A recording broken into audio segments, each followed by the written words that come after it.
আসসালামু আলাইকুম দর্শক। অনেকদিন পর সত্যিকার অর্থে ব্যারিস্টার সুমন নিয়ে অনেক আলোচনা সমালোচনা করেছি, আপনারাও করেন। এটা হয়তো চলবে, যেহেতু উনি এখন সংসদ সদস্য আর ওনার কাছে প্রত্যাশাও বেশি। কিন্তু আজকে সত্যি সত্যি তিনি সাবেক আইজিপি বেনজিরের ব্যাপারে একটি সাহসী পদক্ষেপ নিয়েছেন। তিনি আবেদন করেছেন দুদকে যাতে এটার ব্যাপারে দুদক ইনভেস্টিগেট করে, এবং সাংবাদিকদের সামনে দেখেন তিনি খুব সাহসী উচ্চারণ করেছেন। আমরা সম্পদের হিসাব দিয়ে আমরা ইন্টারভিউ দিই। ওনার সম্পদের ফিরিস্তি এত বড় যে কোনটা আগে বলবো কোনটা পরে বলবো এটা আমার মাথায় ধরে না। তারপর দেখলাম যে 800 বিঘা 600 বিঘা প্রায় 1400 বিঘা তো আছে গোপালগঞ্জের এদিকে। তো আমার কাছে মনে হয়েছে যে এইসব অভিযোগ এটা তো মনে অস্বীকার উনি করেন নাই যে এইসব এগুলো আছে। তো আমার এলাকায় আমি বলে আসছিলাম যে কিছু লোক আছে অনেক সময় যে জায়গায় যায় কিছু পয়সা করে থাকলে একটা করে বিয়ে করে আসে, আর এই উনারে দেখলাম যে উনি যে জায়গায় গেছে মোটামুটি জমি জমার মালিক হয়ে আসছে। আর একটা বিষয় কি দর্শক, আমি সংক্ষিপ্তভাবে দেখালাম, বিস্তারিত দেখানোর সুযোগ নেই।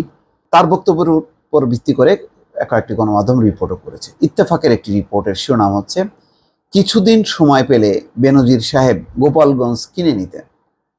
এটা খুব স্পর্শকাতর কথা যে পুরো গোপালগঞ্জ কিনে নিতেন। আমি এমনি ঠাট্টা করে বলছিলাম যে সত্যি উনি যেমন হাঁপায় গেছে যে সম্পদের বিবরণী পড়তে পড়তে। আমিও প্রথম যখন কি কালের কণ্ঠে রিপোর্টটা দেখছিলাম, কিছুক্ষণ পড়তে পড়তে আমি হয়রান হয়ে গেছি যে একটা মানুষের এই পরিমাণ থাকে কিভাবে।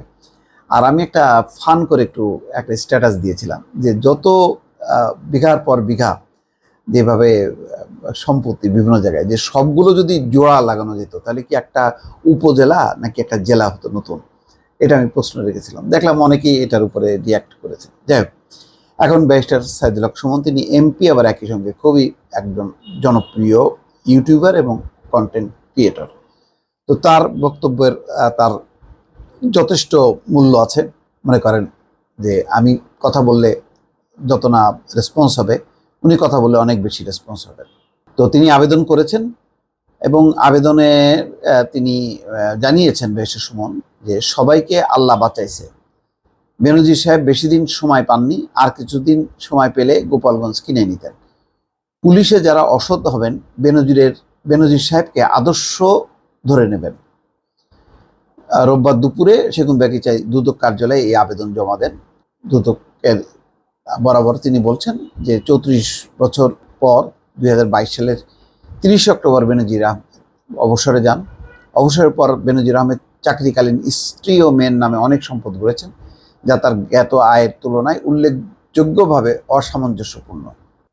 আবেদনে তিনি নানান কথা বলেছেন, সেগুলি বাদ দিই। ব্যারিস্টার সুমন আবেদন জমা দেওয়ার পর বলছেন যে সাবেক আইজিপি বেনজির আহমেদের বিরুদ্ধে যে রিপোর্ট আছে প্রায় 1000 কোটি টাকার সম্পদ অর্জনের, ওনার বিরুদ্ধে দুর্নীতি ও ক্ষমতার অপব্যবহারের অভিযোগ এসেছে পত্রিকায়। এটার ব্যাপারে এখন পর্যন্ত কোনো ইনকোয়ারির ব্যবস্থা না দেখে আমি দুদকে এসেছি। তিনি বলেন, আমি বলেছি এটা ইনকোয়ারি করা দরকার, কারণ যদি সাবেক আইজিপির এত সম্পদ থাকে তাহলে পুলিশ ফোর্সের মধ্যে যারা সৎ অফিসার আছেন তারা খুব বেশি ফ্রাস্ট্রেটেড হবে, সৎ নাগরিকদের উপর ব্যাপক প্রভাব পড়বে। এটা যদি সত্য হয়, যারা অসৎ আছে তারা প্রতিযোগিতায় নামবে। আমরা সবাই বেনজির হতে চাই। এর জন্য মনে হয়েছে এটা দেশের জন্য ভয়ানক বিষয়। এটা ইনকোয়ারি হওয়া দরকার। দুদক আমলে না নিলে কি করবেন জানতে চাইলে তিনি বলেন, পরিষ্কার হাইকোর্ট আছে, দুদক অনুসন্ধান শুরু না করলে হাইকোর্টে যাবেন বলে জানান ব্যারিস্টার সুমন। তো এই হচ্ছে বক্তব্য। আরও কিছু তিনি বলেছেন যে এটা প্রধানমন্ত্রী তো বলেছেন যে দুর্নীতির ব্যাপারে জিরো টলারেন্স, কিন্তু কেন ভয়ে কেউ কোনো কথা বলে না, কেন চুপ করে আছে, এটা তিনি বলেছেন। বলে যেখানে তো ভয় পাওয়ার কিছু নেই। আসলে ভয় পাওয়ার কিছু নেই, এটা ব্যারিস্টার সুমনের মতন তো এরকম আত্মা নিয়ে সবাই জন্ম নেয় না, অনেকেই ভয় পান বলেই আজকে সবাই চুপ করে আছেন। মিডিয়াগুলো শুধু না, আমি দেখলাম যে বিএনপির মতন বড় রাজনৈতিক দলও এই বিষয় নিয়ে কোনো কথা বলছে না, অথচ এটা একটা বড় ইস্যু হতে পারত, তারাও চুপ করে আছে। আমি জানি না তারা কেন চুপ করে আছে। তারপর অন্যান্য রাজনৈতিক দল যে এগুলি নিয়ে খুব শোরগোল তুলছে বা সরকারের কাছে যে চাপ সৃষ্টি করছে যে আপনারা এটার জবাব দেন, এই রিপোর্ট কি সত্য নাকি অসত্য, কোনো রেসপন্স নেই, কারোরই কোনো মাথা ব্যথা নেই। শুধু মাথা ব্যথা মনে হচ্ছে যেন ওই বসুন্ধরা গ্রুপের আর তার প্রতিপক্ষ বেনজির সাহেবদের।